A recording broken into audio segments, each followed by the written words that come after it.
My question is, how do you propose to deal with K Street? How do you propose to deal with large corporate interests in our politics, and how the tail has been wagging the dog for decades because of K Street, because of lobbying, and because of large corporate money owning our politics? How do you diffuse that as just one branch of our government?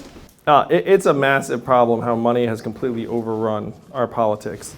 And as a relatively recently minted politician, I will share with you my least favorite thing to do. My least favorite thing to do is call rich people and ask them for money.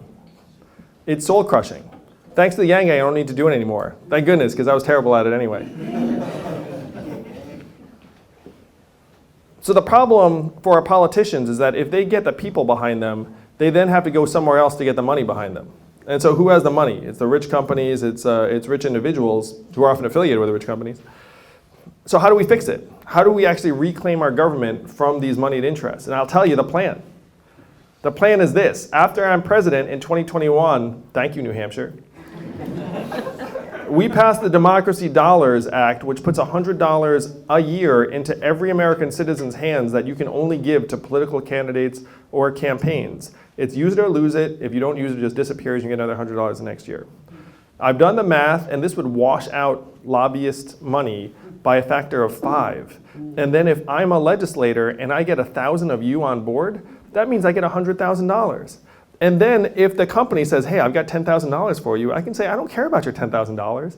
I'm actually going to focus on the people that got me elected. We can turn our entire legislative incentives towards our needs and the needs of the people. And a related point, how do you stop the revolving door between our government and industry? This is another sad truth. If you work in Washington, D.C. at a regulatory agency, you'll get paid $80,000, $90,000, $100,000. And as soon as you sit down, someone in industry is like, hey, we're going to pay you 5 to 10 times as much after you leave. So then your incentives are not to go hard on that company because your job doesn't last forever. And you're like, hey, like I went to Phillips Exeter with a friend of mine, worked on Capitol Hill, and he swore up and down he would never be a lobbyist. Guess what he is today?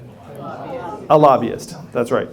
And when he told me he was sheepish, he was like, oh, this company's not so bad. And I was like, no, don't worry, man, I get it. Because the system has subverted even well-intended people who head to Washington. So how do we fix that? The way we fix that is we make a deal with regulators. We say, guess what? Great news. We're going to give you a big raise. Instead of getting paid $80,000, $90,000, we're going to pay you $250,000. We're going to pay you several times more, but you cannot go back to industry for 12 years after you leave your post, thus making you completely valueless to these companies because no one's going to wait 12 years. It's a one-way street. You know who recommended this plan? A woman named Sheila Bair, who was the FDIC regulator, and she said, it is messed up how as soon as I got here, my incentives were just to go easy on the bank so they could pay me. She saw all of her colleagues doing that, so she said what we should do, make it a one-way street, give regulators a raise, and make it so that they work for the people. So that is the plan, and I would start at the top. My plan as president is to have Congress pass a law that makes it illegal for former presidents to give speeches for money. Because it is human nature, if you are the president of the United States and you're hanging out with CEOs, you're like, wait a minute, this person's business is going to pay me $250,000 for an hour's worth of work in 2 years. So my incentives are just to go easy on you. We're all buddies. Let's not rock the boat too much. And that just happens over and over again, and nothing changes.